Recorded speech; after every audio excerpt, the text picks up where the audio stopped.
things he's pushing in this moral dilemma tale is you want students, children, to learn to think for themselves and be more autonomous. And so that's one of his major points. And also, he feels that it's very easy for students to accept this and work with it because they like stories. And then the third point is this is relevant to real life issues. I mean, these dilemmas in modern society come up all the time. And he feels that you can bridge from moral education in the classroom to reality. In fact, one of the things Goldberg does in this approach, he encourages students to actually take things from newspapers, modern life, which represent various kinds of moral conflicts. Now then, he has a nice section, I think. Well, what are the challenges if we're going to try to do this in China? And he has a nice section.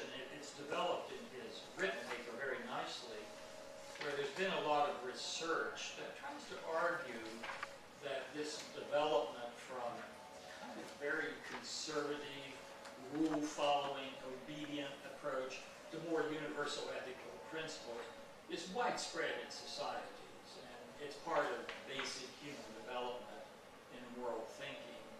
And so he uses that as an argument that because this is relatively universal, it should be easily applied in China. But he does then talk about cultural differences, and what he stresses, particularly in the primary schools in China, the teacher is a great source of authority. Now, in the Kohlberg approach, the teacher is not supposed to take a point of view. Just have the discussion, let the students go back and forth among themselves.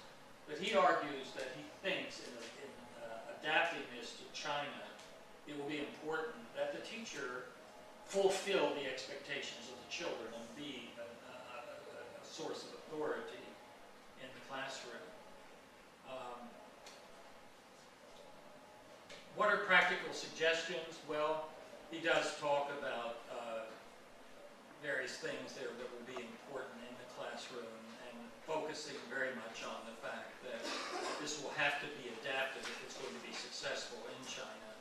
And then he has a final slide, and this is something I think that many of these students seem to do when I look at their projects.